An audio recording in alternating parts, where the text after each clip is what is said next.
আসসালামু আলাইকুম, সবাই কেমন আছেন? আশা রাখি আল্লাহর রহমতে ভালো আছেন।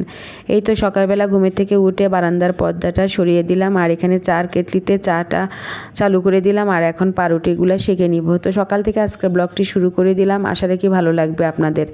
আর এই তো পাউরুটিটা সেঁকে এখানে ডিম পোস্ট করে নিচ্ছি। তো আজকে সকালবেলা নাস্তা ছিল পাউরুটি, ডিম পোস্ট আর চা।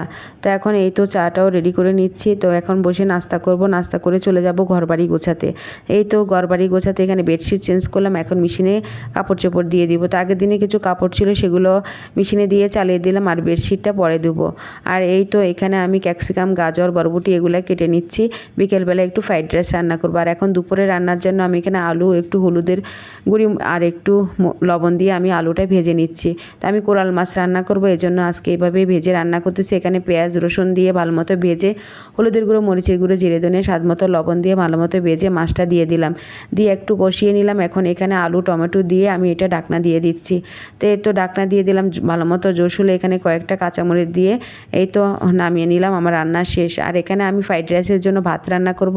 পানি বসিয়ে দিয়েছি, পানিটা গরম হতে থাকে, এই ফাঁকে চালগুলা ধুয়ে নিই। তো এই তো চালগুলা ধুয়ে নিয়েছি। এখানে 1 চামচ তেল দিয়ে দিলাম যেন ভাতটা একদম ঝরঝরে হয়।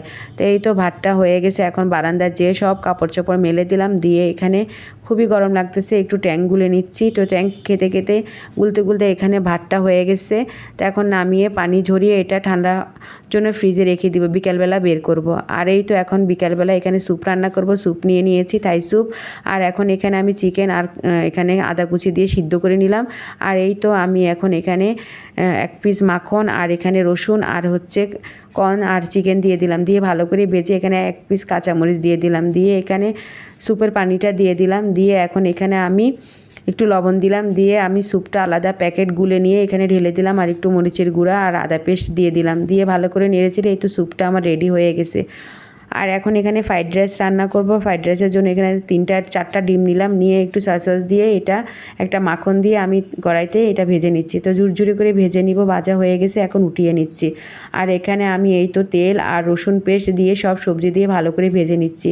তো এখানে 1 পিস মাখন দিয়ে দিলাম, দিয়ে ম্যাগির সাথে মশলা দিয়ে দিলাম, দিয়ে এখানে সয়া সস দিয়ে ভালো করে নেড়েচেড়ে আদা রসুন পেস্ট দিয়ে দিলাম, দিয়ে এখন আমি এখানে পেঁয়াজ ফালি আর কাঁচামরিচ ফালি দিয়ে দিলাম, দিয়ে আমি এখানে ডিমগুলো দিয়ে দিলাম। তো হয়ে গেল আমার ফ্রাইড রাইস রান্না। আজকে রাইস দিয়ে এখানে সয়া সস আর গুঁড়ো মরিচ দিয়ে এখন ভালো করে নেড়েচেড়ে ভেজে নিলাম।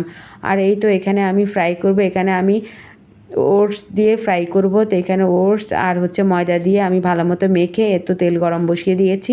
তো এই তো ফ্রাইটাও হয়ে গেছে, এখন সব নামিয়ে নিব। তো আমি এভাবে ফ্রাইটা তৈরি করি ওটস দিয়ে আর ময়দা দিয়ে।